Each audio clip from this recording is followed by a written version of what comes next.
Algunas escenas de este programa han sido recreadas. En Nueva York, en los años 80, la aparición de la cocaína causó una nueva ola de violencia.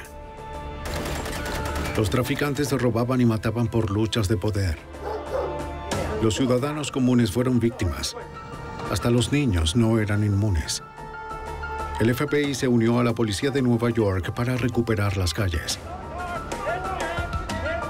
Su mejor arma contra las temibles bandas de traficantes es el Escuadrón C-11. La evidencia se acumula, no hay sospechosos evidentes. El centro de comercio es bombardeado. Ted Kaczynski es arrestado.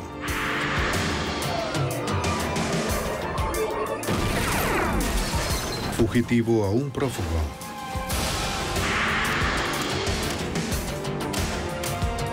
Los archivos del FBI. Nueva York no es ajena a la violencia pandillera. Pero cuando secuestraron a un niño de 12 años, las bandas cruzaron la raya. Las fuerzas del orden se apresuraban a encontrarlo antes de que fuese tarde. Soy Jim Carlstrom, exdirector del FBI en Nueva York. Los agentes tuvieron que infiltrarse en el mundo oculto de una banda para detener la vil explotación de un capo de la droga. El Escuadrón C-11. En los años 80, la cocaína invadía la zona de Harlem de Nueva York, al igual que muchas otras áreas urbanas de Estados Unidos. Con el tiempo, la barata y adictiva droga azotó comunidades como ninguna otra antes.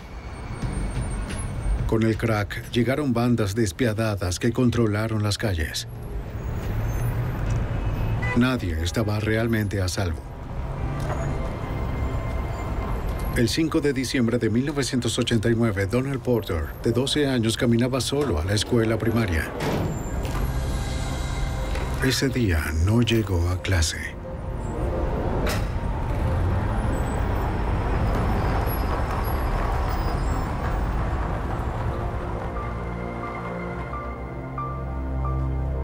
Al no llegar a casa después de la escuela, su familia se preocupó. No lo encontraban en el vecindario. A las 9 de la noche, la hermana de Donnell recibe una llamada. Sí. Un hombre le dijo que Donnell estaba secuestrado. Quería $500,000 o mataría al niño. ¡Dentro del baño de hombres! La hermana dijo que la familia no tenía tanto dinero. Al hombre que llamaba no le importó. Sí. Le advirtió que no llamaran a la policía y les dijo que fueran a un restaurante en la estación 125 de la calle Broadway. ¡Bajo el lavabo! Detrás de un bote de basura en la habitación, hallarían la prueba de que hablaba en serio. ¿Viste?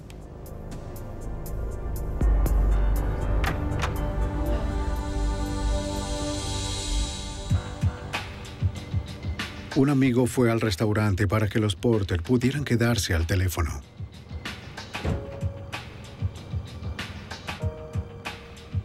No sabía si era un montaje.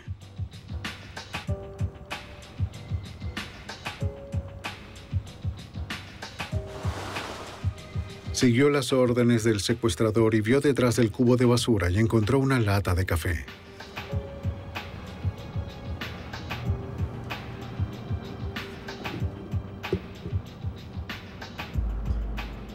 Dentro había 2 anillos, una cinta de audio y un dedo del niño.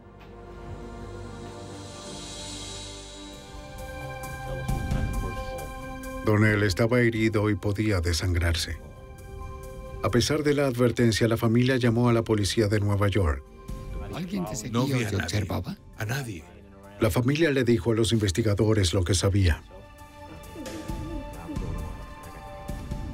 Los detectives revisaron la evidencia. La hermana dijo que los anillos eran de Donnell. Su hermano mayor se los había dado. Es importante. En la cinta, el llamado de auxilio era sin duda la voz de Donnell. La familia le comentó a los detectives sobre una segunda llamada en la que el secuestrador bajaba el rescate a $350,000. aún muy por encima de sus posibilidades. Dijeron no saber por qué les pedían tanto dinero. Pero los detectives sabían que la familia ocultaba algo. Bueno, regresaste directo. El hermano mayor de la víctima, Richard Porter, era un gran traficante de cocaína de la zona. La policía creía que el secuestro tenía que ver con su imperio de drogas. La policía de Nueva York contactó al escuadrón reactivo del FBI de Nueva York para pedir ayuda.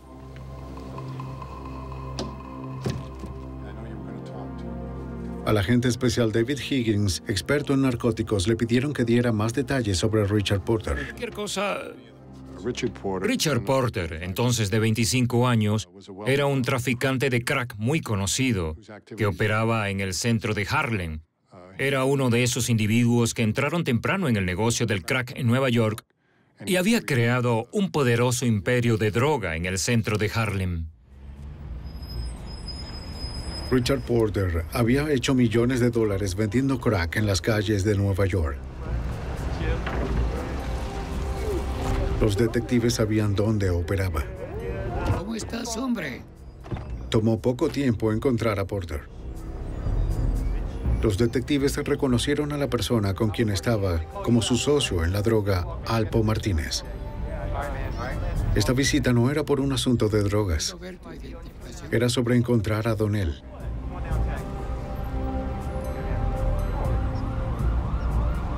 Porter accedió a ir a la estación a un interrogatorio, aunque dijo no saber cómo ayudar.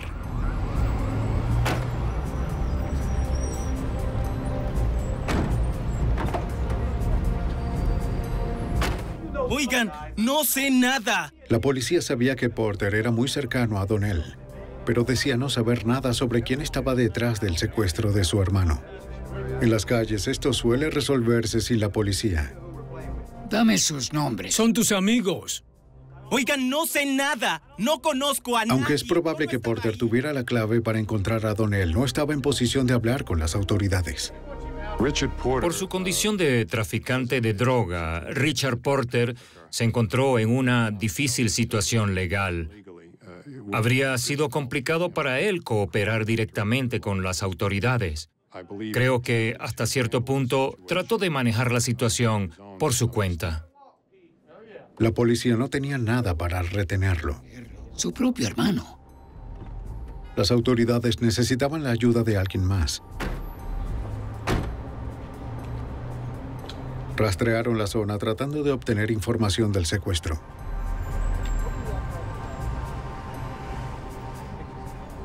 En un vecindario tan unido, alguien tenía que haber oído algo sobre Donnell. Pero los residentes tenían demasiado miedo de hablar. Las bandas violentas de Harlem tenían oprimida a la comunidad.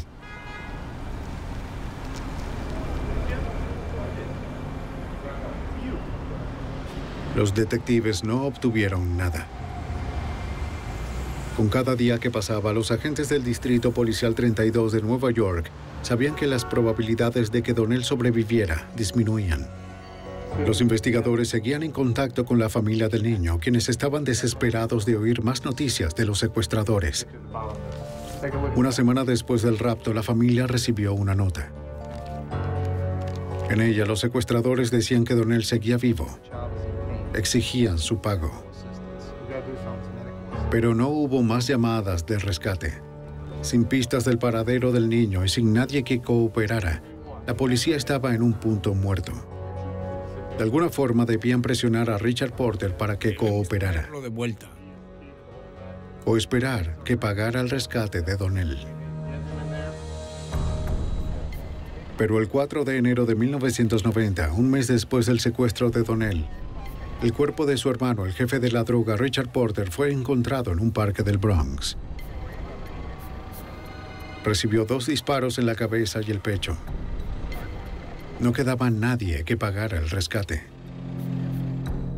Se asumió ampliamente que la muerte de Richard estaba relacionada con el secuestro y que pudo haber sido el resultado de un pago del rescate que salió mal.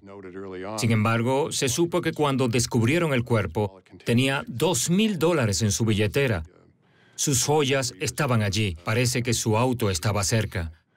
Así que había preguntas sobre las razones reales detrás de su asesinato. Los dedos del niño. Con la muerte de Richard Porter, los investigadores pierden la conexión más cercana con el niño desaparecido. Para encontrar otra fuente, aumentaron la presión sobre traficantes de mayor rango de la organización de Porter. Ya no nos mientas. Te atrapamos con esta cantidad de droga. Son 30 años de prisión. Con cargos por narcotráfico, les ofrecieron indulgencia a cambio de información. Algunos dijeron que el socio de Porter, Alpo Martínez, podía estar involucrado. Otros decían que podía ser una infame pandilla de Harlem llamada la Banda del Pastor. De algún niño pequeño, no sé nada. Pero nadie aportó pistas directas sobre el crimen. 3 semanas después, recuperaron el cuerpo de un niño en el mismo parque del Bronx donde encontraron a Richard Porter. ¿Donell, señora Porter? ¿Está segura? La familia identificó el cuerpo de Donell Porter.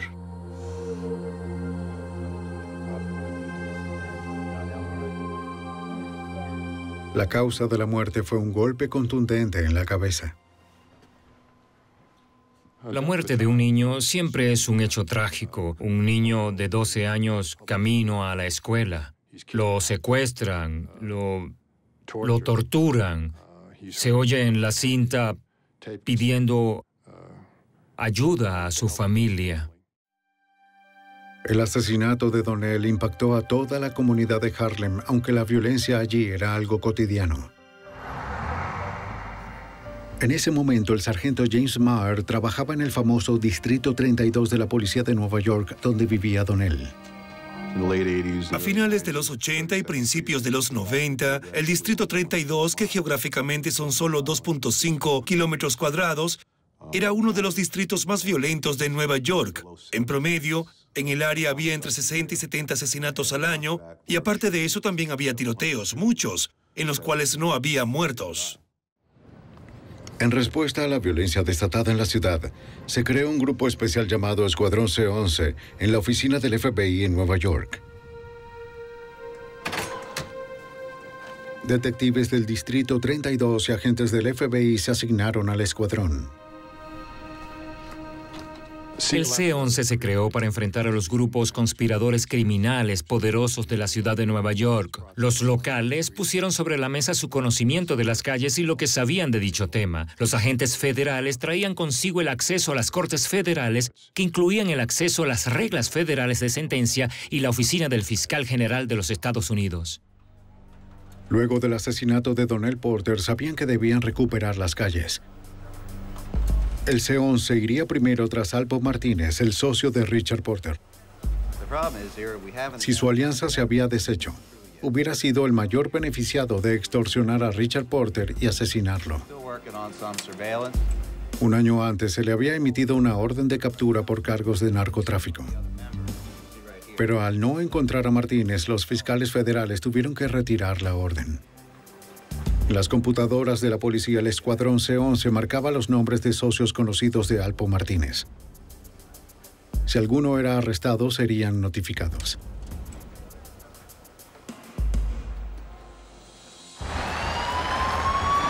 Meses después, la policía de Washington detiene un auto luego de observar que el conductor estaba en un negocio de drogas. El conductor era un conocido mensajero de Alpo Martínez.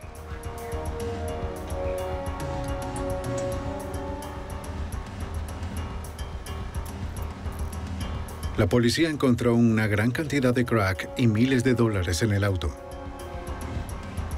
Con la marca en su registro de Nueva York, las autoridades de la capital contactarían al Escuadrón C-11. Luego de que el mensajero fuese sentenciado de 20 años a cadena perpetua por cargos de narcotráfico, agentes del C-11 lo llevaron a Nueva York para un interrogatorio. Quiero información de él porque queremos... Un agente le explicó que bajo la ley federal, su sentencia se podía revisar si cooperaba con las autoridades. Haces esto difícil para ti. ¿Dónde? Todo lo que sé. Dijo lo que sabía de Martínez y Porter y su negocio de drogas en la costa este. La droga la distribuiría Richard Porter en Nueva York y Alpo Martínez en Washington. Estando en Washington, Martínez se alió con personas que vio que eran fuertes en la calle, por así decirlo, para proteger su negocio de droga en la ciudad. Y no era inusual que literalmente se enviaran bolsas de mar con moneda estadounidense desde el norte de Virginia y Washington hasta el vecindario de Porter en la 132 y Séptima Avenida de la ciudad de Nueva York. Era suficiente para renovar la orden de captura a Alpo Martínez. Los agentes preguntaron en el vecindario hablando con quienes conocían a Martínez.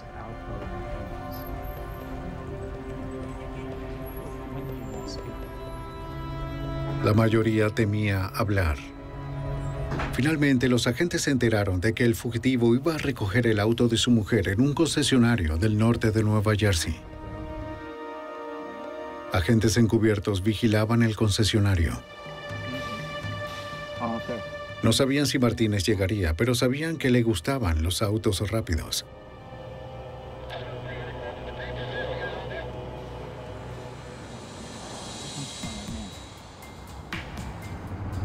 Esa tarde apareció un deportivo.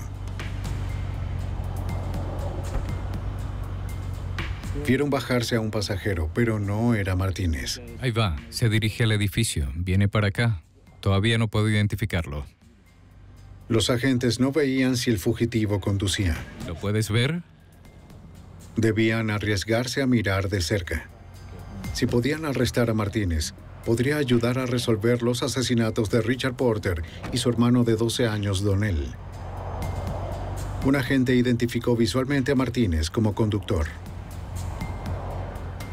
Envió una señal de aprobación, pero antes de que el equipo de arresto pudiese responder, Martínez se fugó.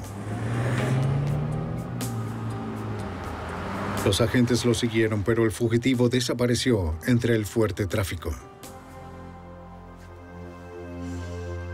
Con Alpo Martínez a un fugitivo, el secuestro y asesinato de Donnell Porter, de 12 años, seguía sin resolverse. El secuestro y asesinato de Donnell Porter, de 12 años, demostró que las pandillas de la droga en Harlem estaban desatadas. El escuadrón C-11 del FBI sabía que el asesinato estaba relacionado con el hermano del niño, el traficante de crack Richard Porter, pero también había sido asesinado. El C-11 creía que encontrar al socio de Porter, Alpo Martínez, podría dar respuestas. Pero en 1991, Martínez evitó una operación encubierta del FBI. Del incidente, el FBI obtuvo su número de matrícula y alertó a la policía de Nueva York de estar en búsqueda del vehículo. Al día siguiente, la policía lo vio estacionado en una calle en Harlem. Lo confiscaron esperando que los llevara a Martínez. Creen que el fugitivo no recogería el vehículo en persona, pero el agente especial del FBI, David Higgins, esperó a ver si enviaba a alguien. Apareció una mujer joven que dijo ser la verdadera dueña. Era la dueña registrada.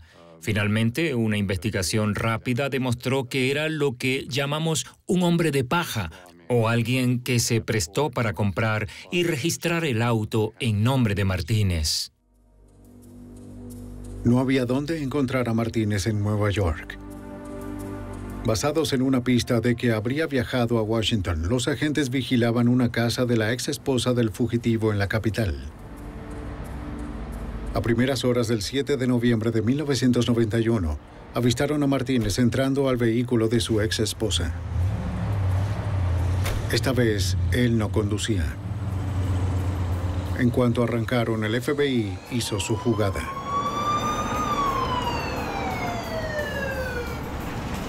La ex esposa del fugitivo se detuvo. ¡Pasajero! ¡Conductor! ¡Salgan del vehículo con las manos en alto! ¡Las manos sobre el vehículo! La cocaína que traía consigo ayudó a fortalecer el caso en contra de uno de los mayores traficantes de la costa este. Finalmente, Martínez se declaró culpable de una acusación en el distrito oeste de Virginia que lo acusó de traficar cerca de 1.000 kilogramos de cocaína. El valor total serían $20 millones. Richie Rich, ¿quién lo mató? Los investigadores también tenían evidencia contra Martínez por varios asesinatos de bandas. ¿El pequeño? No sé nada de eso. Le dijeron que sabían que era socio de Richard Porter, así que él se benefició de la muerte de Donnell y Richard. Secuestraste a Donnell para poder... Me estaba engañando. Buscando evitar la pena de muerte, Alpo Martínez accedió a cooperar. Me engañó, me engañó. Admitió haber matado a su socio Richard Porter. Como siempre hacemos los fines de semana, o lo que sea. No parecía que... Martínez había empezado a sospechar que su socio le había estado robando cientos de miles de dólares. A partir de allí. Dijo que más de un año antes, el 4 de enero de 1990, él y un socio habían llevado a Richard Porter a dar un paseo. Casi de inmediato, Martínez y el socio le dispararon. Dejaron su cuerpo en un parque del Bronx, donde lo encontraron al día siguiente. ¿De qué hablan? No maté al niño. Martínez juró que era solo por deudas de drogas. No maté al pequeño Donnell. No tenía nada que ver con el rapto y asesinato de Donnell Porter. No había evidencia ni testimonio que lo vincularan con ese crimen. ¿Y qué pasó? Recibió prisión de por vida. Aunque habían detenido a un gran narcotraficante, las investigaciones locales y federales del Escuadrón C-11 no estaban cerca de resolver el asesinato de Donnell Porter. Richie Porter. Revisaron información que ya tenía el FBI sobre otros capos de Harlem que podrían haberse beneficiado de extorsionar y matar a Richard Porter. Porter era conocido como Richie. Tenemos un par de... Una banda se destacaba como posible sospechosa. Eran conocidos como la Banda del Pastor. El líder era Clarence el Pastor Hitley. El agente especial del FBI, Joe Walsh, ex agente del Escuadrón C-11, sabía que el pastor y su banda eran muy poderosos y peligrosos. La Banda del Pastor reinó la zona por mucho tiempo. El pastor dominaba las calles de Harlem desde comienzos de los 70 y todos lo conocían por su apodo, la Mano Negra de la Muerte, y todos le tenían terror. El sargento de la policía de Nueva York, James Maher, del Escuadrón C-11, sabía que el pastor tenía fama de violento. Pero el gángster era un personaje elusivo en Harlem. Todos en el Distrito 32, sin importar a qué iglesia iban, si eran comerciantes o traficantes de droga locales, todos tienen una historia del pastor. Todos saben quién es él. Si le pides a alguno o a la mayoría que te describa al pastor, no podrán hacerlo. Porque este sujeto era una infame leyenda en Harlem. Los integrantes del submundo de la droga en Harlem se habían repartido el área en zonas. Cada cuadra, cada callejón era la zona establecida de un traficante.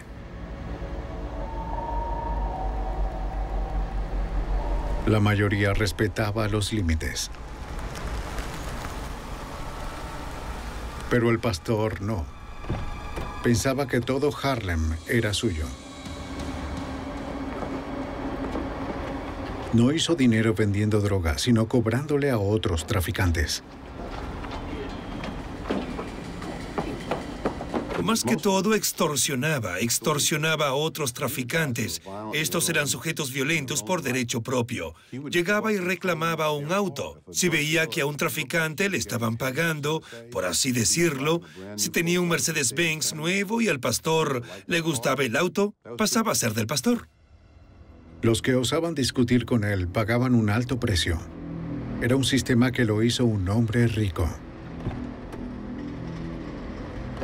Si obtienes dinero de todos los traficantes, 2,000 aquí, 300 aquí, 5,000 allá, es dinero, mucho dinero. Y sí, todos le pagaban, si no, el pastor los visitaba o enviaba a su gente y de ahí se salía muerto. Lo llevamos la semana pasada. El historial de extorsión y violencia del pastor lo hacía un posible sospechoso del secuestro y asesinato de Donnell Porter. El C-11 había detallado la estructura básica de la banda del pastor. De sus hombres de su banda. El principal teniente del pastor era un hombre llamado John Caff. Era un criminal especialmente peligroso, según Vinnie Flynn, detective del C-11. John Cuff era un ex policía de Nueva York. Como policía, le dio protección e hizo de guardaespaldas del pastor. Así que si conducían por la zona y los detenían, John Cuff los protegía y probablemente los dejaría ir sin una citación o algo más que eso. John Cuff tenía fama de ser una persona muy temida y violenta. Pero aún no hay evidencia que vincule a alguno con Donnell Porter. Aunque el C-11 sospechaba que el pastor estaba involucrado en el secuestro mortal, probablemente no lo habría hecho él mismo. Sorpresa, día de pago. Se distanció de la mayor parte de los crímenes, haciendo que su teniente y otros secuaces cumplieran sus órdenes. Sé que tienes dinero, sé que tienes dinero, hombre, sé que sí. Bajo las órdenes del pastor, su extorsión brutal les daba dinero y mantenía a los testigos muy intimidados para hablar, blindando a la banda de una investigación.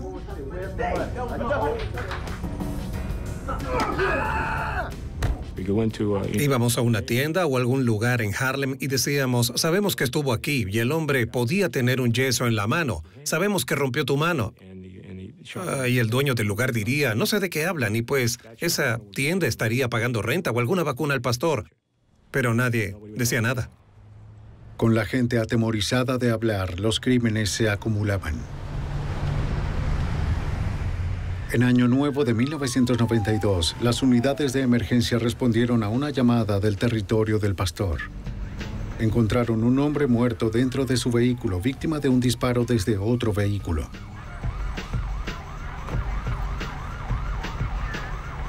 Su familia sobrevivió al terrible hecho.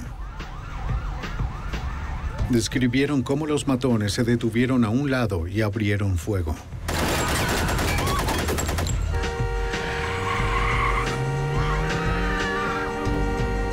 Dijeron no saber quién lo hizo o por qué.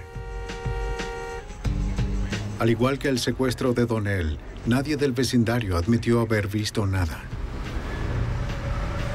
Otro asesinato trágico en Harlem que podría quedar sin resolver.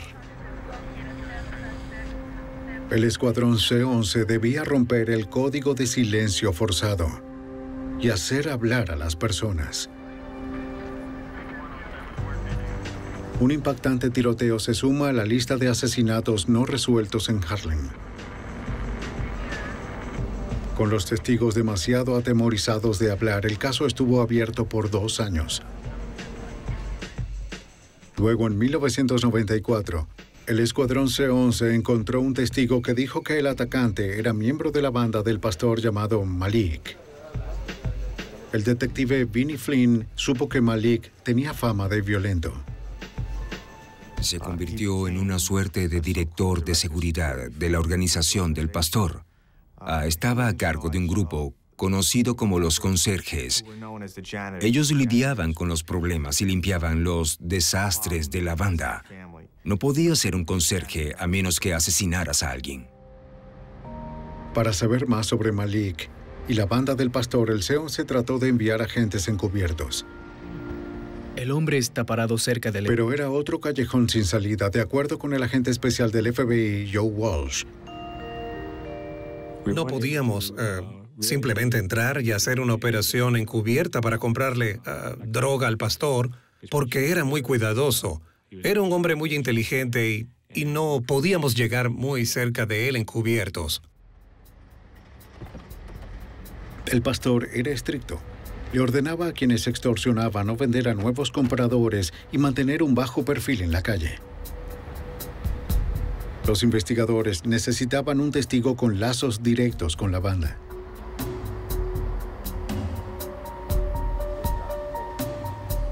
Distribuyeron tarjetas comerciales esperando que alguna llegara a alguien en la banda que estuviera dispuesto a hablar.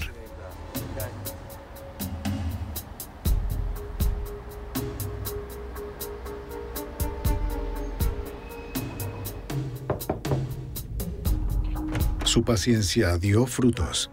Hola. Aquí. En abril de 1994, un miembro de la banda contactó al Escuadrón C-11 porque vio que su vida corría peligro.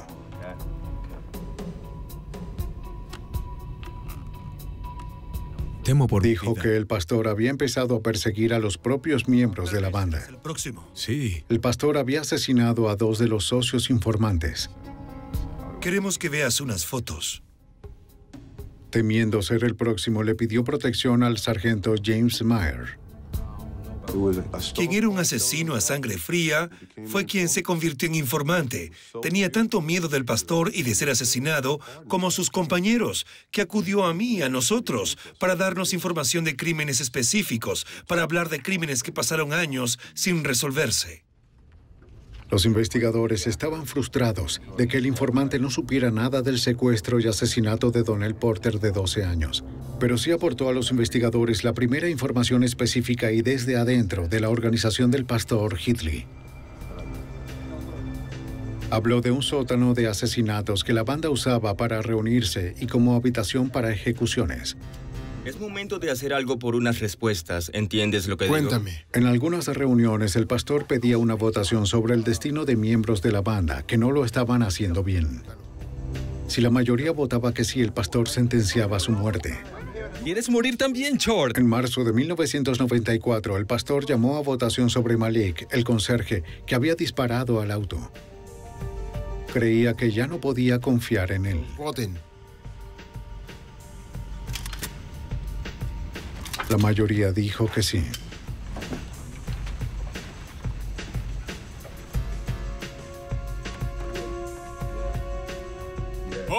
Oye, ¿qué hay? El pastor mandó a llamar a Malik. ¿Cómo están? Bien. Todo bien. ¿Qué están haciendo? Todo bien. Sí, todo bien. Oye, no te veía desde hacía mucho. Todo bien. ¿Cómo estás? Hola, ¿Cómo viejo. andan? ¿Qué hay acá? Malik pensó que estaba allí para eliminar a un miembro de la banda con quien había peleado en el pasado. ¿Qué piensas, hombre? ¿Sí? Habla, dinos. Sin darse cuenta de que él era el objetivo. Malik se emocionó cuando lo invitaron a ir al sótano. Será mejor que bajes. Si bajas al sótano, alguien está detrás de ti y te siguen, no saldrás vivo. Tú, Shine. Te Hagamos digo, esto, haremos Shine. Hagamos esto. Haremos esto, hombre. Por favor, ¿qué pasa? ¿Qué pasa, hombre? ¿Qué pasa? ¿Qué hacen? Oye, pastor. El pastor le dijo a Malik que debía morir. Estaba ganando demasiada importancia en la organización. ¿Qué hacen? El pastor no lo toleraría. ¿Qué pasa? Malik rogó por su ¿Qué vida, está sucediendo, hombre? pero la orden estaba dada. Toma la sierra, hijo. Límpialo. Bajo las órdenes del pastor, otros conserjes usaron una sierra circular para desmembrar a Malik.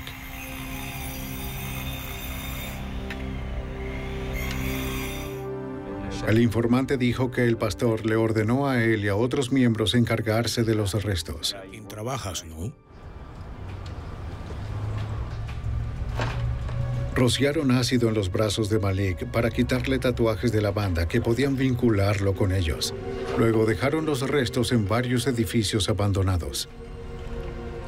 Mantuvieron la cabeza de Malik en un refrigerador por unas semanas y la exhibieron sobre un palo. Así es como el pastor mantenía el miedo en los más nuevos y les mostraba qué pasaba si lo hacían mal. Georgia. El miedo era demasiado para el informante, aunque sabía que dejar la banda era equivalente a una sentencia de muerte. Esperaba que el Escuadrón C-11 pudiese protegerlo. Podemos terminar con esto.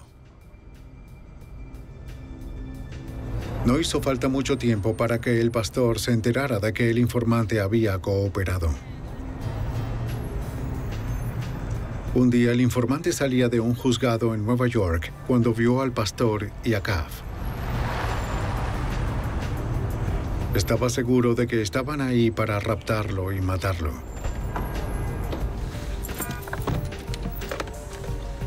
Fue a su auto y llamó a sus socios del C-11. El informante me advirtió que su miedo era que la organización lo matara, que iba a ser raptado a plena tarde frente al juzgado. Los agentes del C-11 se apresuraron para impedir otro asesinato en territorio del pastor. Estoy aterrado. Un exmiembro de la banda del pastor temía que lo mataran por cooperar con las autoridades.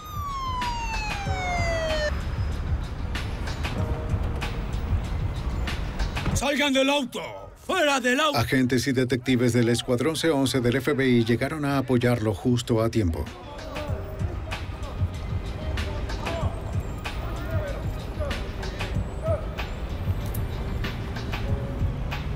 Arrestaron al teniente principal John Caff y al propio líder de la banda, Clarence el Pastor Heatley.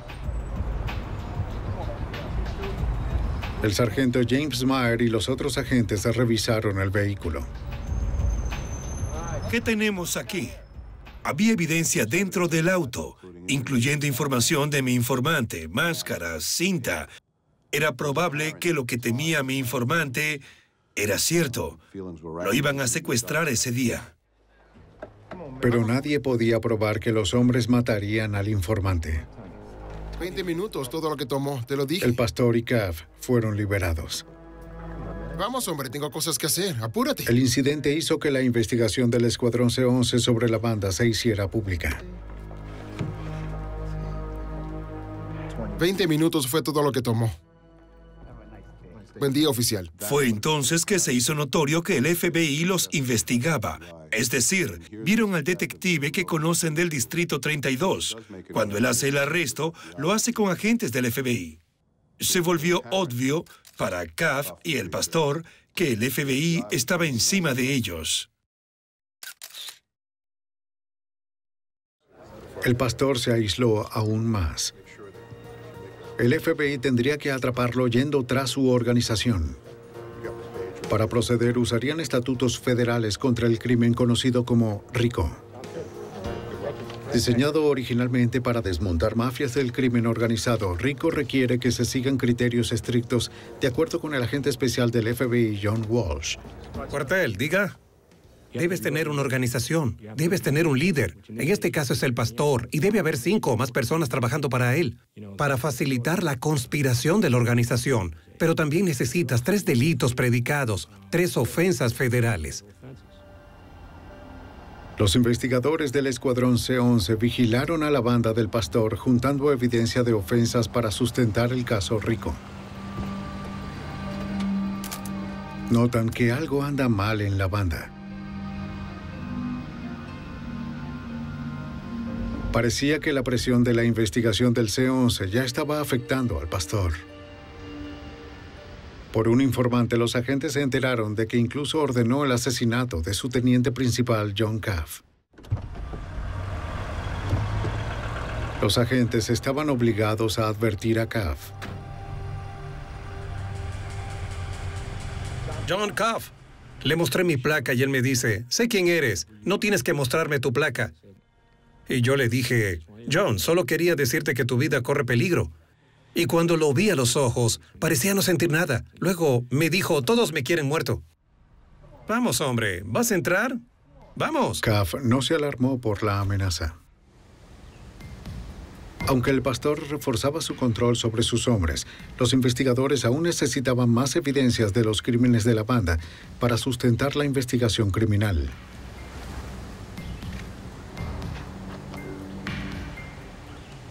Mientras más compradores y vendedores eran arrestados, algunos acceden a cooperar, ayudando a conocer al grupo al detalle, de acuerdo con el detective Vinnie Flynn. Obtuvimos informantes a través de investigaciones sobre narcóticos, arrestos ejecutados por el Distrito 32 y el Escuadrón de Detectives del 32, a través de información que recababan e informantes que obtuvieron con los arrestos. Se acumuló información que sustentó el caso contra la banda del pastor. ¿Y de unos asesinatos? ¿De cuáles? Desafortunadamente, nadie sabía del asesinato de Donnell Porter. Había una chica que fue al departamento y la regresó. Pero un miembro arrestado ofreció detalles sobre otro asesinato cometido por la banda, esperando piedad. Dijo que habían decidido que no querían pagar un cargamento de droga. Le dijeron al proveedor que una joven la había robado y que ellos se encargarían.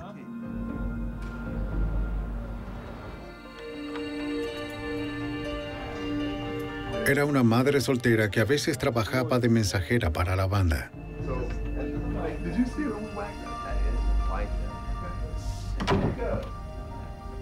La llevaron a un apartamento de Harlem y le dijeron que querían que escuchara una grabación que habían hecho. Ponla ya.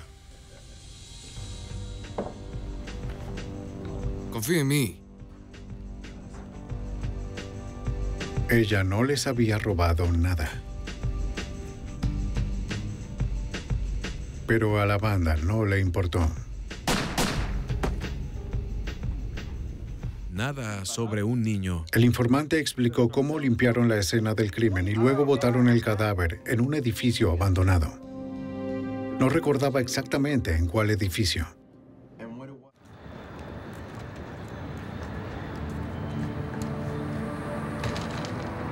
En agosto de 1996, luego de más de 5 años de investigación meticulosa, la oficina del fiscal del Distrito Sur de Nueva York decidió que había suficiente para las acusaciones y los arrestos por cargos Rico. Creo que tenemos lo que buscan. De acuerdo. La primera acusación fue contra Clarence el pastor Hitley y John Cuff. Tenemos huellas dactilares. La acusación se mantuvo en secreto. Aquí es el pastor. Necesito algo más. Si el pastor se entera de algo, puede desaparecer para siempre. Los investigadores vigilaban la sede del pastor en Harlem. Esperaban que no supiera de las acusaciones y que si lo encontraban, poder arrestarlo sin violencia. Sabían que el pastor se rodeaba de hombres armados dispuestos a matar a sus órdenes. No respetas a la familia y mueres. A finales de 1996, el Escuadrón C-11 estaba listo para arrestar a Clarence, el pastor Hitley. Nadie lo había visto en días.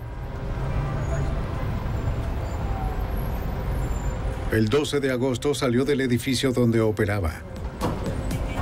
Los detectives se aseguraron de que estuviera solo y luego entraron. ¡Suelta el teléfono! ¡Manos arriba! ¡Sube al auto! ¡Sube al auto! Mientras era arrestado, el elusivo líder de la banda se mantuvo relajado y confiado. Tan pronto estuvo en custodia, otros equipos arrestaron a su teniente principal, John Cuff. 2 meses después, otros 15 miembros de la banda habían sido imputados. Equipos de arresto hacían operaciones simultáneas. Debían actuar rápido con toda la fuerza para arrestar a los miembros de la banda con seguridad. El detective Vinnie Flynn y otros investigadores del C-11 tenían más testigos cooperantes entre los arrestados. Una vez que la gente era arrestada e imputada, accedían a cooperar y sentían que eran utilizadas por la banda del pastor. Y sentían, en algunos casos, que si no colaboraban, igual serían asesinados. Así que esta era su forma de salir de la banda del pastor y del control de Clarence Hitley. Los investigadores supieron en cuáles edificios de Harlem la banda había lanzado a algunas de sus víctimas. Encontrar evidencia física era esencial para proceder con el caso Rico. Un edificio estaba en ruinas, parcialmente colapsado en el interior, lo que complicaba el rescate. Luego de días de excavar toneladas de escombros, descubrieron un cuerpo. Pruebas determinaron que el cuerpo era de la joven madre asesinada como una coartada por drogas robadas. Le habían disparado en un apartamento de un edificio cercano.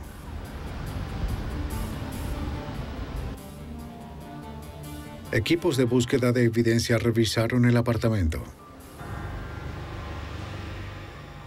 Ese era el apartamento donde tuvieron la cabeza de Malik en el refrigerador. Aún había mucha sangre en el apartamento y dentro del refrigerador había sangre de Malik de cuando guardaron su cabeza. Pudieron rastrear eso en el laboratorio. Malik y otros tantos habían sido asesinados en el sótano del edificio del pastor. Técnicos de la escena del crimen procesaron el sótano. Los miembros arrestados dicen que Pastor los hacía esparcir ácido bórico luego de cada asesinato. La mayor parte del sitio estaba limpia. Ahí, justo ahí. Pero los técnicos encontraron rastros de sangre en las ventanas y en la sierra que usaron para desmembrar a Malik. Pero la investigación no había terminado. El rapto y asesinato del menor Donnell Porter no estaba resuelto. Buenos días, caballeros. Tomen asiento. Las respuestas sobre su muerte por fin vinieron de una fuente inesperada. ¿Dinero para qué? Un fiscal de distrito convenció al tío del niño, miembro de la banda del pastor John Apple Porter, de hablar.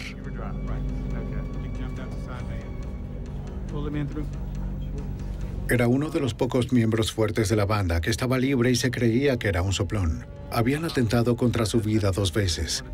El fiscal sugirió que Porter cooperara para estar protegido en prisión. Confesó varios asesinatos y reveló lo que le ocurrió a su sobrino Donnell. De acuerdo con el sargento James Meyer, el secuestro fue a causa de celos y ambición. El factor subyacente con Johnny Porter, Johnny Apples, con el secuestro fue que cuando regresó de prisión, Richie Porter, su sobrino, era un gran traficante de droga de Harlem. Le estaba pagando. Richie Porter usaba mucho oro, le gustaban los autos veloces, estaba haciendo mucho dinero y no le daba nada a Johnny Porter. Johnny Porter sintió que le debían eso y decidió actuar. Y lo que hizo fue secuestrar al niño. Porter dijo que el pastor estuvo de acuerdo con el rapto. Envió a uno de sus conserjes, Malik, a ayudar. Pensaban que Richard Porter pagaría lo que fuera por recuperar a su hermano. ¡No! Quédate quieto. Tenían al niño en un sótano donde nadie podía oírlo. Le cortaron un dedo y grabaron sus gritos de auxilio para probarle a su familia que era en serio. Apple y Pastor esperaban $500,000 suficientes para iniciar a Apple en su propio negocio de droga y para perjudicar a Richard Porter. Como Richard no pudo reunir esa cantidad de dinero, lo bajaron a $350,000. Luego ocurrió lo inesperado. Pastor y Apple supieron que habían asesinado a Richard Porter. No habría rescate. ¿Estás seguro? Pastor Headley luego le contó al agente especial Joe Walsh sobre su decisión. Pastor se sentó en una habitación y me dijo lo que había pasado. Me vio a los ojos y dijo, no podía dejarlo vivir luego de lo que había ocurrido.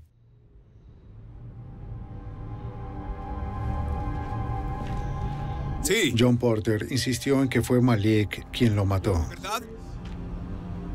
Malik luego fue asesinado y desmembrado bajo órdenes del pastor.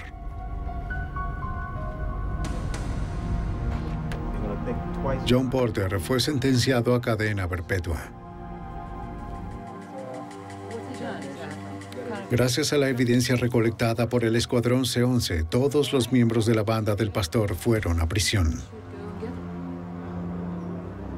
Su líder, Clarence, el pastor Headley, se declaró culpable de cargos federales por crimen organizado que incluía narcotráfico, asalto y asesinato. Fue sentenciado a cadena perpetua sin posibilidad de libertad condicional. Ni él ni su banda volverán a aterrorizar las calles de Harlem.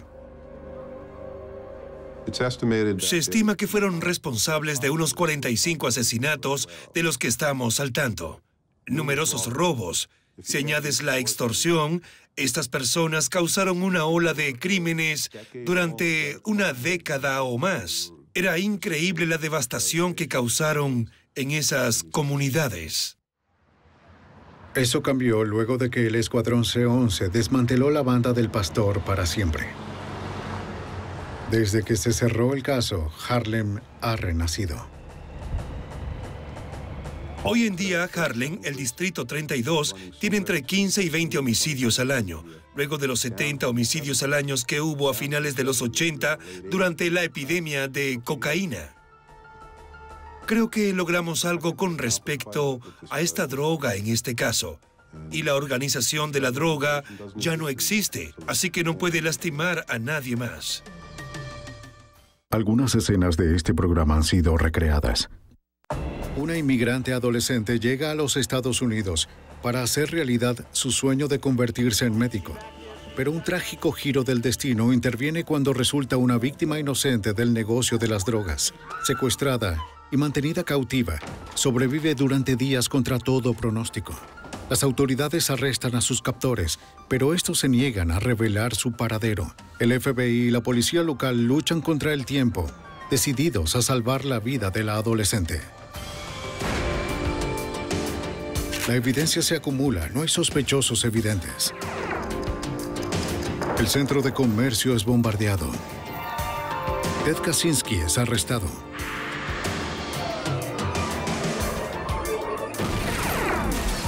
Fugitivo a un prófugo.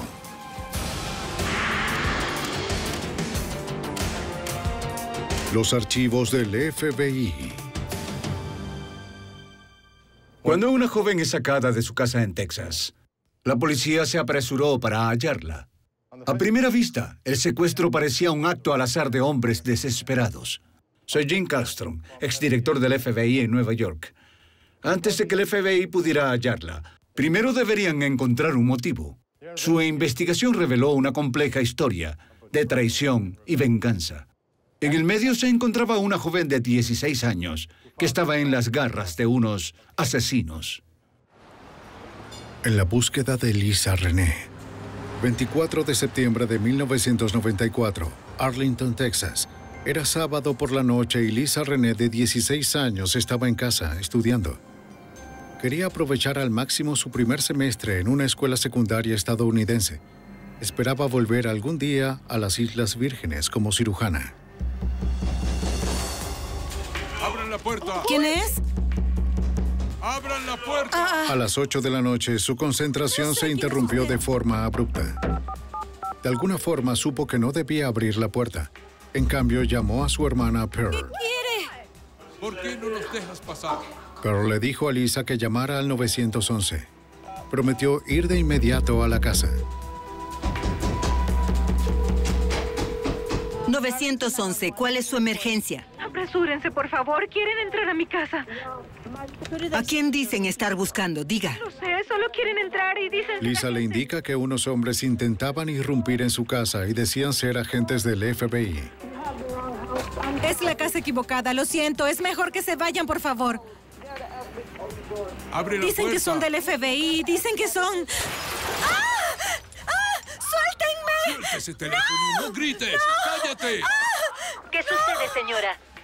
¿Qué sucede? La operadora oyó caer el teléfono.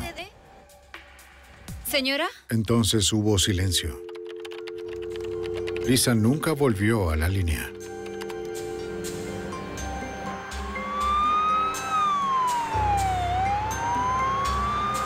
Mientras la policía de Arlington, Texas, respondía a la llamada del 911, Lisa desaparecía en la noche.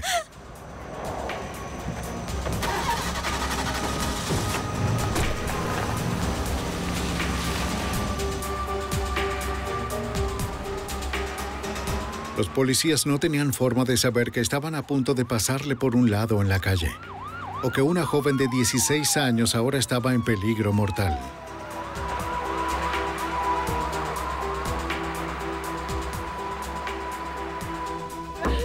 Un momento, tranquila. La policía estaba en la escena con la hermana de Lisa, Pearl, cuando el detective John Stanton llegó. Tranquila, señorita, tranquilícese. Necesito hacerle unas preguntas. Como veterano de la policía de Arlington, el detective se haría cargo de la investigación. Desde la llamada inicial al 911, esto parecía un secuestro muy serio. Los operadores del 911 pensaron que había algo sucio involucrado, así como mucha violencia. Tranquila, dígame que... El detective necesitaba saberlo todo y rápido.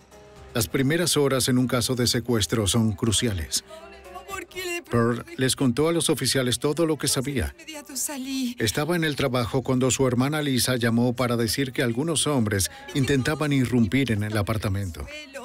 Ella le dijo a Lisa que llamara al 911 y luego se apresuró a ir a casa.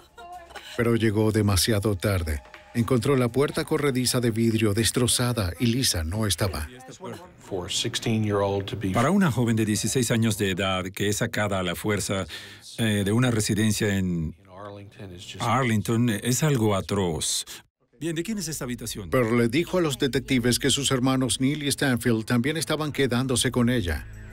Así que ellos los habían desalojado de su propio apartamento por su presunta participación en la venta de drogas. Pearl explicó que su familia provenía de las Islas Vírgenes de los Estados Unidos. Ella y sus hermanos habían venido a Norteamérica primero. Lisa había llegado a tiempo para comenzar la escuela. Tiene que encontrarla. Es una estudiante sobresaliente. Los investigadores revisan el apartamento esperando encontrar una pista sobre las identidades de los secuestradores. No encontraron huellas ajenas al apartamento. Quizás los secuestradores eran conocidos por la familia. ¿Puede llamarlos? El detective pidió hablar con los hermanos de Pearl, pero estaban de regreso de un festival musical en Houston.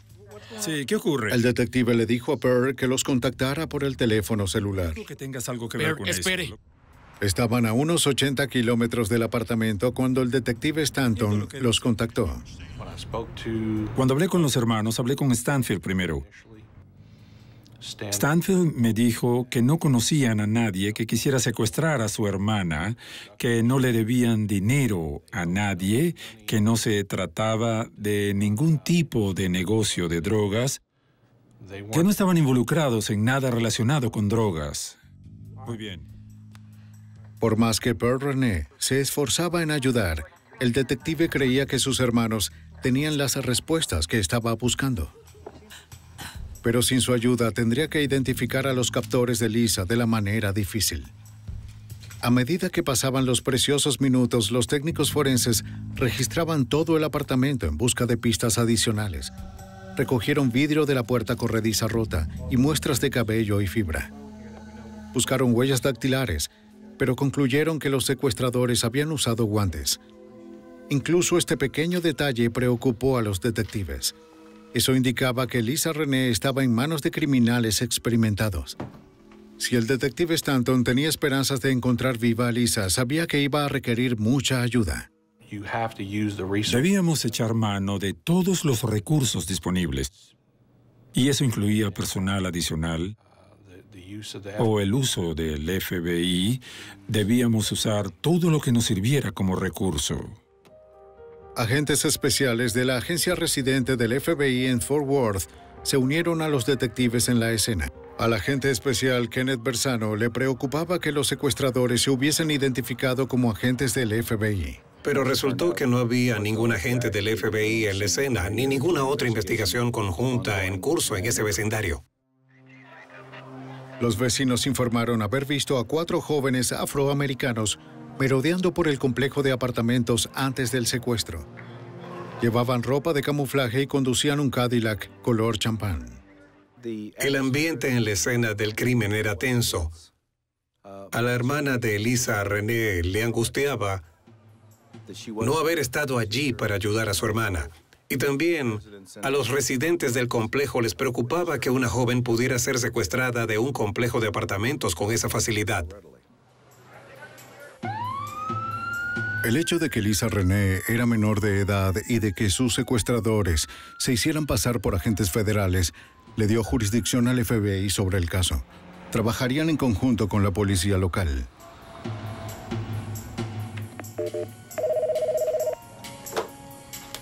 Homicidios. El detective Stanton trabajó toda la noche hasta la mañana.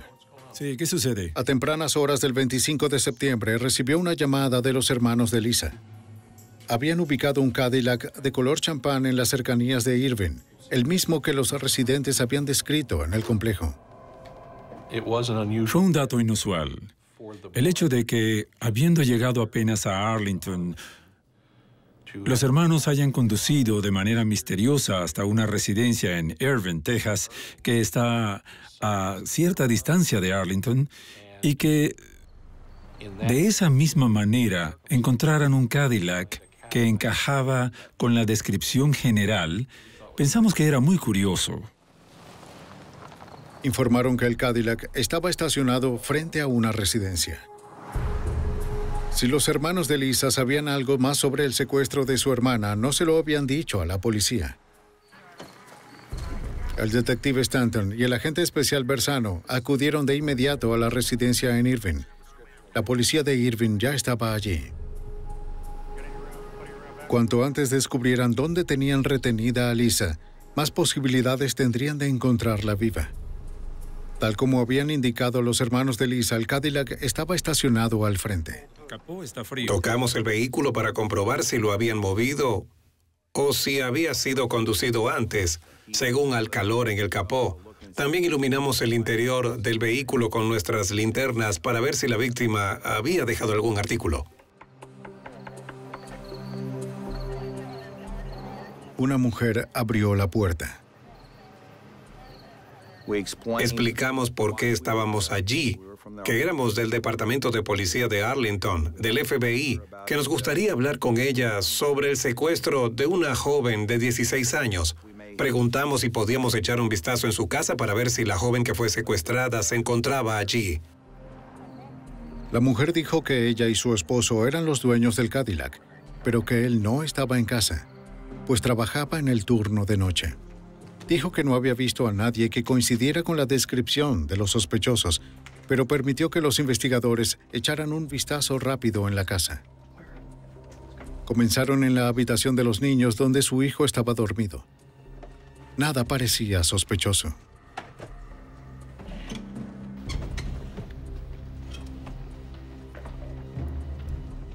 En otra habitación despertaron a una mujer que dormía en una cama matrimonial. Parecía que estaba sola. Nos permitió echar un vistazo. Buscamos a alguien. Solo quédese allí. En el pasillo, los investigadores notaron unas escaleras que iban a un ático.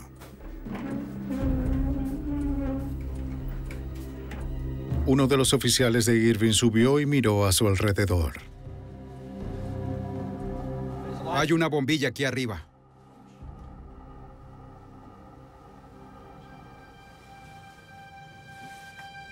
Revisó entre las cajas y otros artículos, pero no vio a nadie allí. No veo nada aquí. No teníamos un motivo real para realizar una búsqueda exhaustiva en la residencia. Buscamos, por supuesto, cualquier indicio de que alguna persona haya sido secuestrada en lugares donde alguien pudiera ocultar un cuerpo humano, solo para estar algo seguros. Los investigadores se retiran, aún con sospechas, pero sin una orden judicial no podían realizar una búsqueda más exhaustiva. Los investigadores centraron su atención en los hermanos de Lisa, Neil y Stanfield. Sentimos que tenía que ver con drogas y le indicamos a Neil y a Stanfield que no estábamos interesados en sus problemas legales, pero creíamos que la vida de Lisa podría estar en peligro y que necesitábamos tener toda la información que pudiesen proporcionarnos para ayudar a recuperar a su hermana. El día siguiente al secuestro, los investigadores entrevistaron de nuevo a Neil y a Stanfield. A pesar de sus cargos pendientes de drogas, los hermanos de Lisa al fin se sinceran. Describieron un negocio de drogas falso en el que habían participado unos días antes. ¿Qué más, hermano? Los hermanos dijeron que se reunieron con dos hombres, pero afirmaron que solo conocían al que se llamaba Steve. Centro, ¿no? Sí. Steve y su compañero les habían dado $5,000 para comprar 4 kilos de marihuana. Neil y Stanfield prometieron que regresarían en 1 hora con las drogas, pero nunca lo hicieron. Ahora admitieron que nunca tuvieron la intención de entregar la marihuana. Solo necesitaban el dinero para pagar los honorarios de los abogados, debido a sus cargos pendientes de drogas. Los hermanos de Lisa dijeron que no sabían cómo contactar a Steve, pero conocían a alguien que sí lo sabía. Y eso era todo lo que dirían los hermanos. El hombre que conocía a Steve era un recluso que cumplía una sentencia de 8 años en la cárcel del condado de Tarrant. Reveló que el nombre completo de Steve era Stephen Beckley, un joven de 19 años que trabajaba ajustando autos en un concesionario en Irving, Texas. Los investigadores verificaron en la computadora el historial de Beckley. No tenía órdenes pendientes ni antecedentes penales. Mientras los investigadores continuaban trabajando en el caso, la hermana de Lisa, Pearl, hizo todo lo que pudo por ayudar. Colgó volantes de personas desaparecidas y se comunicó con los medios locales esperando que alguien hubiese visto a Lisa. Pero la posibilidad de encontrar a su hermana viva se debilitaba con cada día que pasaba.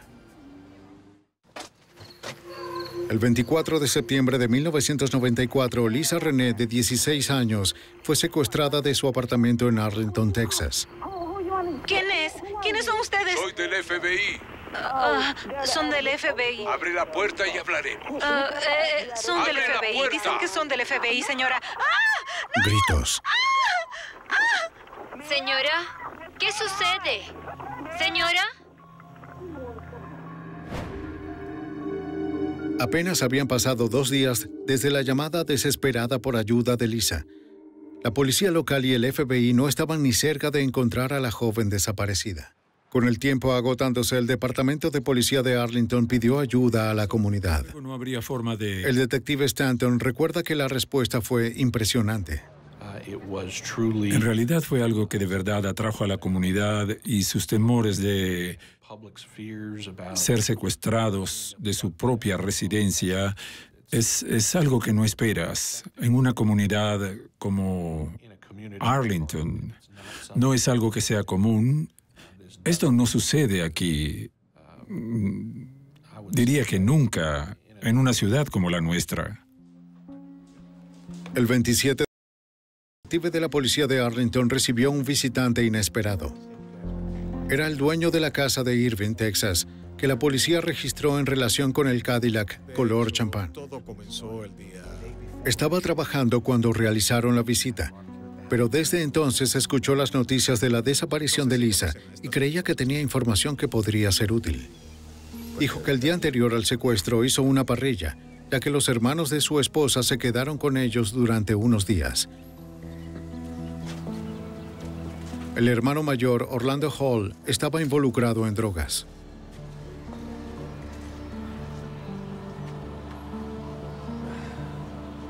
Su hermano menor, Demetrius Hall, compartía el mismo interés. Y su amigo Stephen Beckley se les unió. Cuando el esposo nos dijo que los hermanos Hall estaban vestidos con ropa de camuflaje, se dio cuenta de que, luego de escuchar las noticias, sus cuñados muy bien podrían estar conectados con el caso de secuestro. Algo más había despertado las sospechas del hombre. Una de sus vecinas dijo que vio a varios jóvenes conducir hasta la casa en su Cadillac. En ese momento, él y su esposa habían salido a cenar usando un auto diferente. Pero las llaves del Cadillac las dejaban en la sala, por lo que era posible que los hermanos de su esposa lo tomaran prestado. El hombre dijo que nunca confió en los hermanos Hall. Ambos cumplieron condenas en Arkansas por cargos de drogas. Ven aquí. Y al visitar a su hermana en Irving, Texas, violaron su libertad condicional. ¿Qué hacen? Apaguen eso, vamos. Lo que sea no está bien. El hombre sintió que estaban tramando algo nuevo, pero no sabía qué. Añadió que los hermanos Hall ya no se quedaban en su casa. La noche del secuestro, solo Orlando durmió en la casa, pero voló a Arkansas temprano a la mañana siguiente, planeando quedarse con amigos en la ciudad de El Dorado. El detective sospechaba que Orlando probablemente se había unido a otros allí. Contactó a la policía de El Dorado, Arkansas. Los investigadores descubrieron que Demetrius Hall, de 19 años, estaba en libertad condicional por posesión de cocaína con intención de distribuirla. Su hermano mayor, Orlando Hall, estaba en libertad condicional por el mismo delito. Su historial también incluía arrestos por asalto agravado y porte de un arma. Cuando hablé con la gente de El Dorado, estaban al tanto de la familia Hall. De hecho, me proporcionaron información sobre los hermanos Hall antes de que yo pudiera darles la información sobre ellos. Eran bien conocidos por la policía en la comunidad. Más tarde ese día, los investigadores obtuvieron una orden para registrar más a fondo la casa de Irving, Texas, donde se quedaron los hermanos Hall.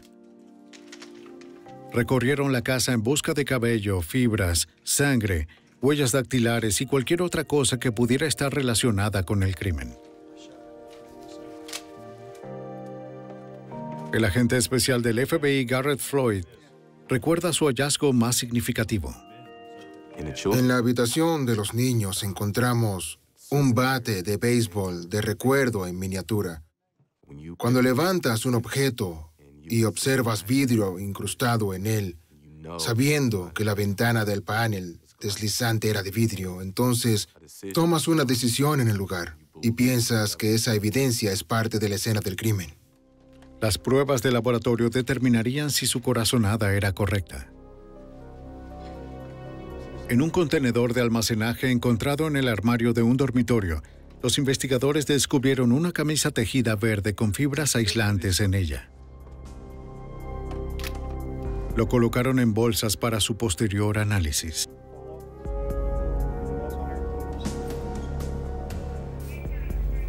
También tomaron muestras de fibras aislantes del ático. Las pruebas de laboratorio revelarían más tarde que coincidirían con las fibras de la camisa. También encontraron un par de pantalones de camuflaje en el ático. Técnicos forenses procesaron el Cadillac color champán en el área de incautaciones de la policía. No encontraron huellas dactilares relevantes para el caso, pero encontraron unos fragmentos pequeños de vidrio dentro del auto, quizás de la puerta corrediza de vidrio de la casa de Lisa. Enviaron los fragmentos al laboratorio para su análisis. Mientras esperaban los resultados, los agentes obtuvieron órdenes de arresto para los hermanos Hall y su amigo Stephen Beckley, ya que tenían suficiente para establecer una causa probable, pero aún no encontraban a Lisa Renee. El agente Floyd continuó trabajando sin descanso, sabiendo que con cada hora era menos probable que la encontraran viva. Estábamos muy motivados para la resolución de este caso, puesto que sabíamos que el tiempo era crítico. Todos nuestros esfuerzos se centraron en la recuperación de la víctima. Los investigadores esperaban poder seguir el rastro de Lisa, un rastro que terminaba con vidrios rotos. Los técnicos compararon los fragmentos de vidrio del automóvil y los incrustados en el bate de béisbol con las esquirlas recolectadas de la casa de Lisa. En el laboratorio del FBI en Washington, D.C., el agente supervisor especial y examinador forense Bruce Hall intentó confirmar que todo el vidrio provenía de la misma puerta corrediza de vidrio. Aquí podemos observar que... Los técnicos examinaron el vidrio incrustado en el bate de béisbol.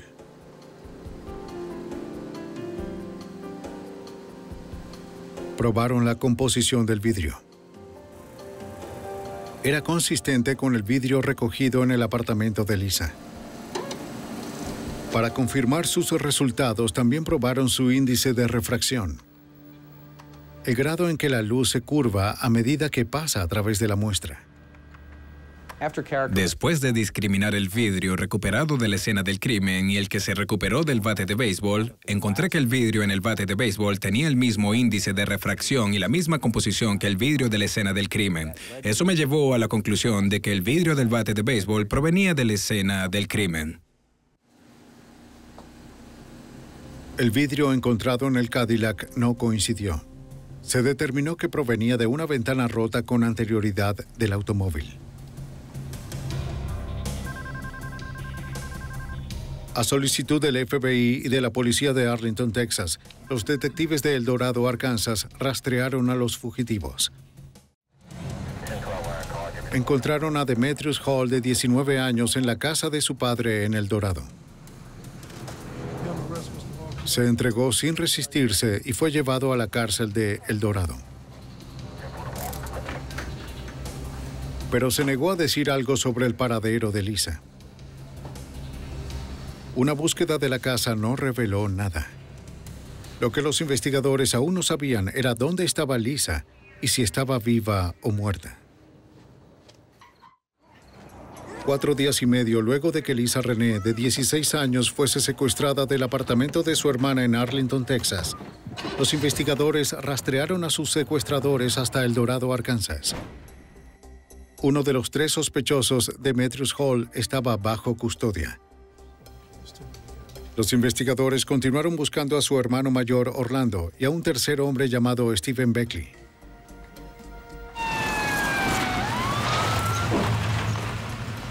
Esa tarde, la policía encontró a Stephen Beckley en la casa de un amigo. Los oficiales ni siquiera tuvieron que golpear la puerta. Beckley salió y se entregó.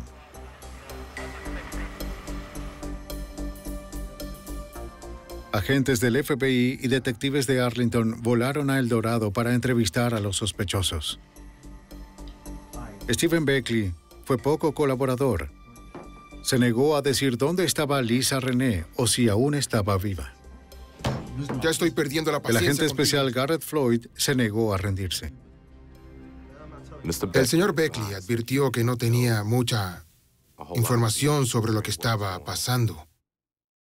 Luego de alrededor de 1 hora de hablar con él, me miró, establecimos cierto tipo de contacto y empezamos a hablar. Beckley dijo que él y sus amigos llamaron a un cuarto hombre llamado Bruce Webster para ayudarles a vengarse de los hermanos de Lisa Renee. Webster era un delincuente convicto y tenía una reputación violenta como sicario.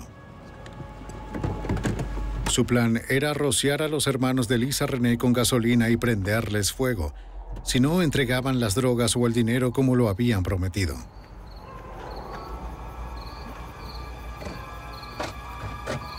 Cuando los hombres llegaron al apartamento de Lisa Renee, sus hermanos no estaban en casa. No dispuestos a irse con las manos vacías, decidieron secuestrarla. Beckley dijo que él y los otros 3 llevaron a Lisa a la casa en Irving, Texas, donde se quedaban Demetrius y Orlando. Trasladaron a la adolescente del Cadillac al Ford Escort de Beckley. ¡Sácala del auto! Stephen Beckley, Bruce Webster y Demetrius Hall, de 19 años, la llevaron a Arkansas. Orlando Hall se quedó y se escondió en el ático de su hermana. El detective Stanton se sintió frustrado. La policía había estado a unos pocos metros de Orlando Hall y no se percataron.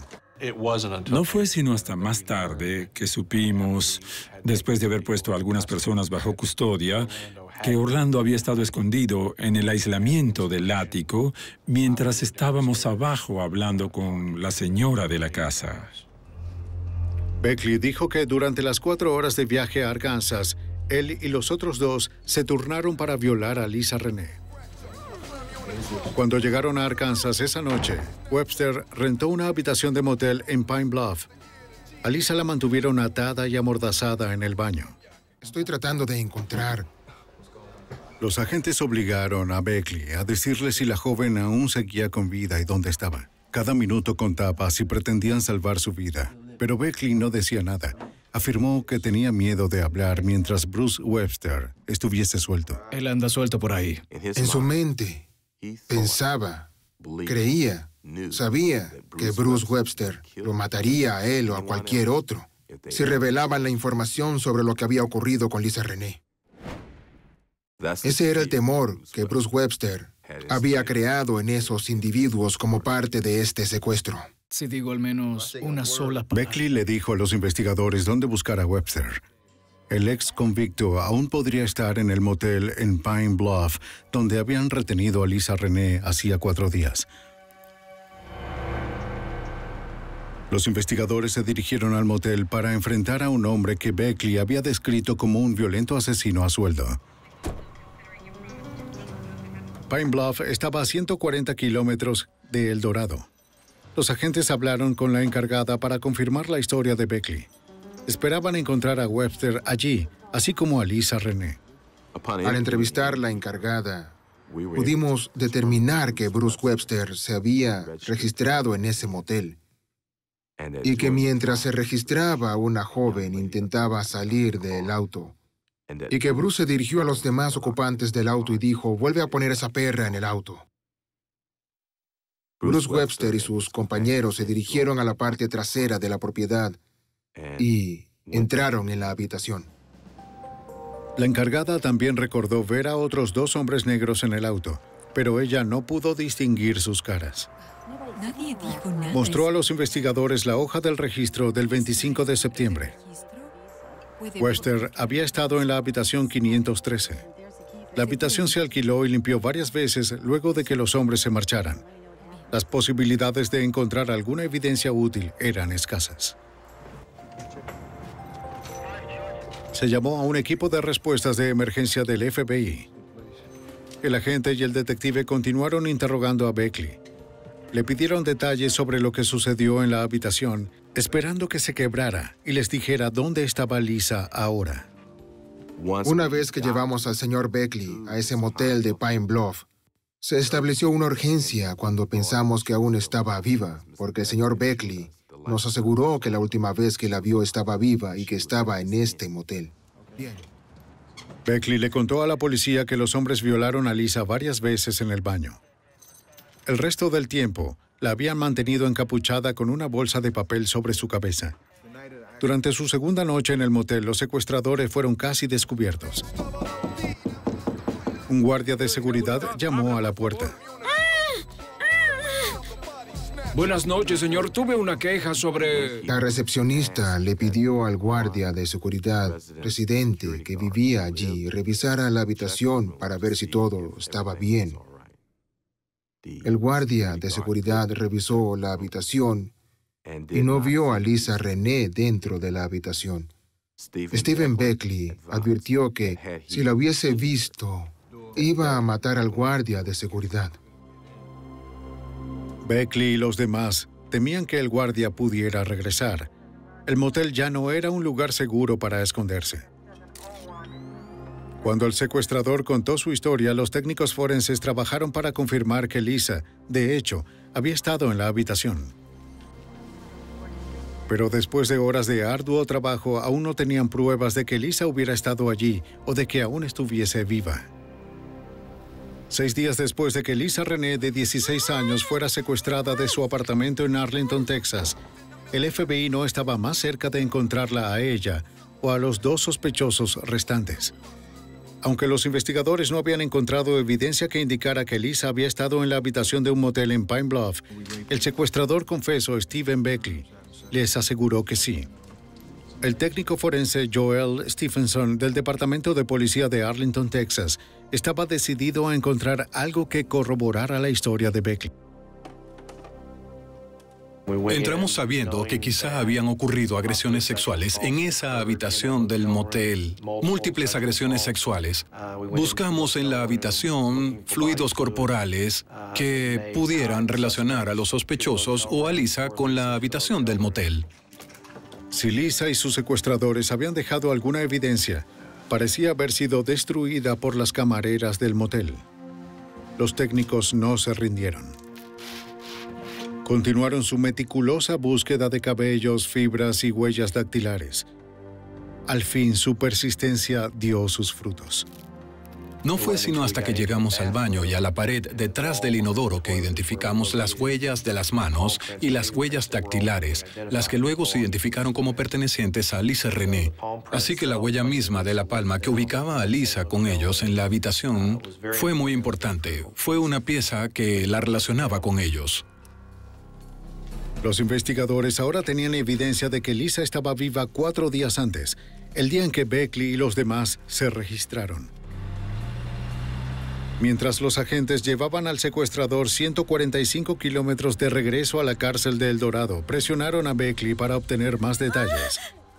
Admitió que después de que Orlando Hall se uniera a ellos en Pine Bluff, decidieron trasladar a Lisa a otro motel cercano para evitar una segunda visita del guardia de seguridad. Después de un par de días en ese motel, los hombres se preocuparon cada vez más por ser atrapados. Se les ocurrió un plan para deshacerse de la joven. Demetrius Hall se quedó para limpiar la habitación, mientras que los otros 3 la subieron al auto de Webster y se dirigieron a una zona rural. Beckley les contó a los investigadores que Bruce Webster y Orlando Hall Habían cavado una tumba en una reserva natural cerca del motel. Llevaron a Lisa allí para asesinarla. Pero en el oscuro parque boscoso, los tres hombres no pudieron encontrar el lugar para enterrarla. Después de una hora la llevaron de regreso al motel. A la mañana siguiente buscaron de nuevo la tumba. Mientras los técnicos forenses buscaban pistas en la segunda habitación del motel, los investigadores presionaron a Beckley para que les contara qué sucedió después. El agente especial Garrett Floyd recuerda que Beckley se negó, todavía temiendo que Webster pudiera buscar represalias. Estábamos presionados por el tiempo porque el reloj aún seguía corriendo. Esperábamos contra toda esperanza que ella todavía estuviese viva y con esto en mente, los agentes, así como los oficiales de policía que no habían dormido en 2 o 3 días, estaban investigando, buscando, esperando que ella aún estuviese viva. Entonces los investigadores recibieron la llamada que estaban esperando.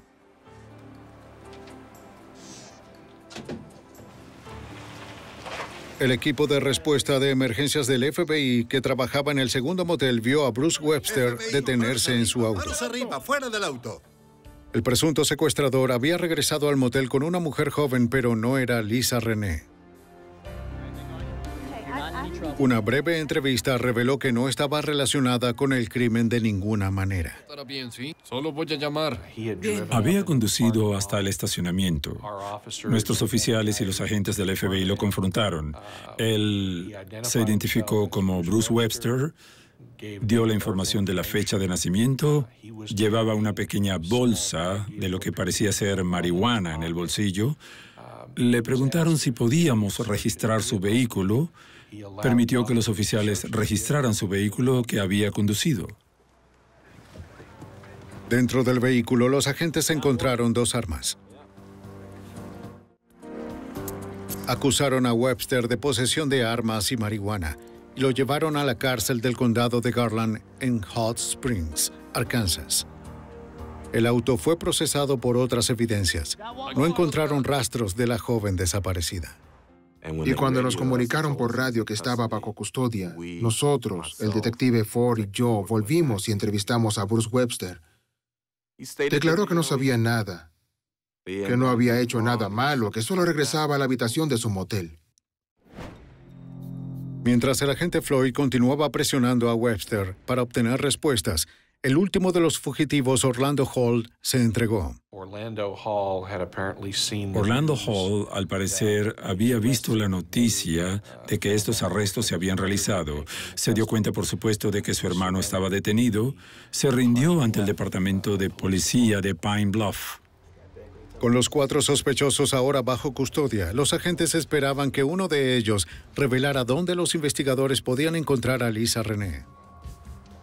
La entrevista con Bruce Webster, el hombre que había sido contratado para llevar a cabo el asesinato, continuó durante la noche, pero dijo poco. El agente Floyd creía que Webster tenía las respuestas que buscaban. En principio, la única información que el señor Webster proporcionó fue su nombre, el hecho de que no había hecho nada y el hecho de que quería irse a dormir. Para él no era nada. Ella no era nada. La esperanza de los agentes de encontrar a Lisa con vida se estaba desvaneciendo. Necesitaban hacer hablar a alguno de los sospechosos y debían hacerlo rápido. 6 días después de que una joven fuera secuestrada de su apartamento en Arlington, Texas, los investigadores presionaron a sus presuntos secuestradores para obtener información. Una pequeña fiesta. Hasta ahora, el presunto asesino a sueldo, Bruce Webster, no había revelado nada a los investigadores. Pero la persistencia del agente especial Garrett Floyd al fin dio sus frutos. Webster al final admitió que Lisa estaba muerta. Se sintió como un tremendo martillo cayendo sobre ti. Habíamos rastreado a esta joven de Arlington, Texas, a Pine Bluff, Arkansas, más de 320 kilómetros, con la única esperanza de encontrarla viva y no lo hicimos. Fue como si toda la esperanza y toda la energía la hubiesen sacado de nosotros. Webster retomó la historia donde su cómplice Stephen Beckley la dejó. Cuando regresaron al parque con Lisa, localizaron la tumba que habían cavado el día anterior. Los temores del detective John Stanton se habían hecho realidad. La realidad se estableció en ese punto, que no íbamos a encontrarla viva, que no íbamos a poder salvarla, íbamos a llegar demasiado tarde. Quédate junto al auto, vigila. Webster dijo que solo dos de sus cómplices, Orlando Hall y Stephen Beckley, llevaron a Lisa de regreso al parque. El cuarto secuestrador, Demetrius Hall, se había quedado para limpiar la habitación del motel y limpiar las huellas dactilares. El presunto asesino dijo que no estaba con los demás cuando mataron a la joven. Webster dijo que regresó al auto para actuar como vigía. Desde el auto, la tumba estaba demasiado lejos como para haber visto el asesinato. Ahora que Webster estaba bajo custodia, los agentes decidieron ver si Beckley corroboraba su historia. El agente Floyd sintió que Beckley sabía mucho más de lo que había dicho. Y me miró y dijo, bien, no les dije todo. ¿Entienden? Mentí. Y les dije, sí, sé que no me contaste todo. No mentiste, pero no me dijiste todo. Y me dijo, tienes razón. Entonces Steve Beckley comenzó a llorar. Y Stephen Beckley me dijo que estaba muerta, que estaba enterrada en ese bosque y que debíamos ir a buscarla. Y dije, iremos por ella. Pongamos tu historia en papel y vamos a buscarla. Es un hombre loco. Beckley dijo que, a pesar de la historia de Bruce Webster, este asesino a sueldo sí había estado involucrado en el asesinato. Nos contó que la tumba tenía casi 2 metros de profundidad y que cuando ella fue a la tumba, Bruce Webster, Orlando Hall y él, Stephen Beckley, llegaron a la tumba, Oye, aquí es.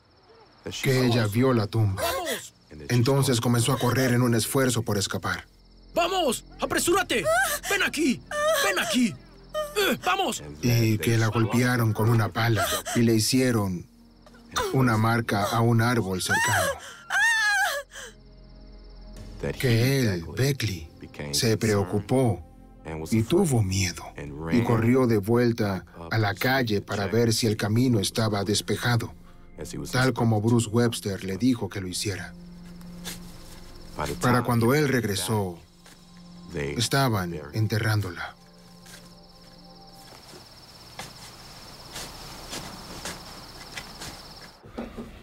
¿Es lo que querías? Beckley le dijo a los investigadores que los hombres se encontraron con Demetrius en el motel, se ducharon y se fueron. Le dieron su ropa sucia a Webster, quien la quemó en el parque junto con la ropa manchada de sangre de Lisa. Webster se quedó en Pine Bluff con Orlando Hall, mientras que los otros dos regresaron a El Dorado.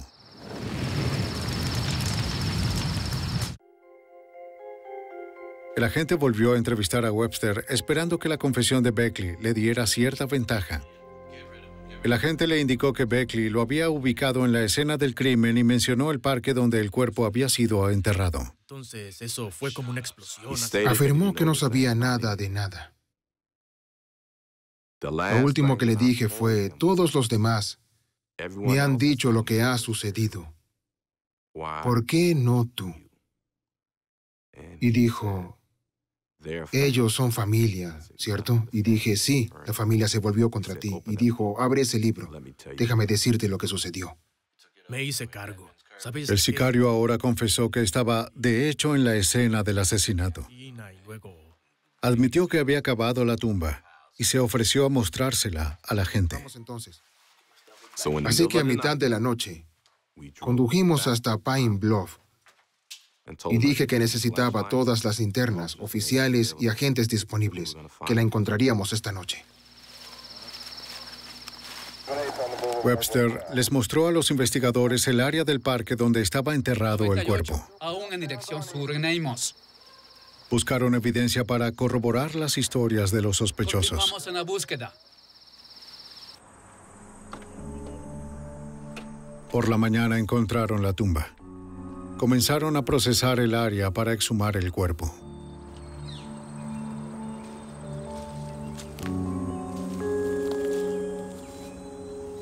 El sitio era como lo había descrito el sicario, justo debajo de un árbol dañado cercano a la tumba. Así que removimos una sección de ese árbol, ya que evidenciaba que la pala con la que golpearon había fallado uno de los intentos y terminó golpeando el árbol. Así que usamos ese árbol como parte de la evidencia. Desenterrar el cuerpo fue un proceso muy lento y desgarrador. Además de cavar, los investigadores escudriñaron las hojas y la tierra, buscando cualquier cosa que pudiera ayudar a conectar a los sospechosos con el crimen. Joel Stephenson de la policía de Arlington, Texas, recuerda el momento en que su arduo trabajo en definitiva dio sus frutos. Hicimos contacto con el cuerpo de Lisa a cerca de 60 centímetros bajo la superficie exterior del terreno. Y luego comenzamos a verla y, de hecho, excavando alrededor del cuerpo desde ese punto de vista hasta un nivel de 1,20 metros. Esto se prolongó por cerca de 5 horas y media. Fue lo que nos tomó extraerla por completo de la tumba.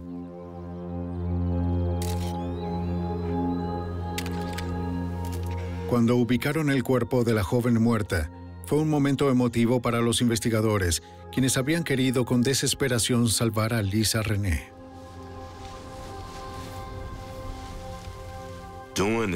Durante el tiempo en el que exhumábamos su cuerpo, uno de los agentes del equipo de respuesta de evidencia sin querer raspó una de sus rodillas. El agente colapsó. Y también yo. Porque ahora sabíamos que estaba muerta. Esa semana que estuvimos tratando de localizarla había resultado en su recuperación, pero no en su recuperación real, pues ya no estaba viva. El forense trasladó el cuerpo de Lisa al Laboratorio Estatal de Arkansas en Little Rock, donde llevaron a cabo su autopsia. Tenía marcas de ligaduras en los brazos, heridas defensivas en las manos, hematomas en gran parte de su cuerpo y profundas laceraciones en la parte posterior de la cabeza. Pero se determinó que la causa de su muerte fue asfixia, junto con un traumatismo contundente en la cabeza. El forense sospechó que los atacantes de Lisa la dejaron inconsciente con la pala y la enterraron con vida. Cuando descubres que estuviste tan cerca de salvar de alguna forma a esta víctima de secuestro, de terminar muerta, como resulta doloroso porque desearías poder retroceder en el tiempo y hacer algo diferente a lo que hiciste.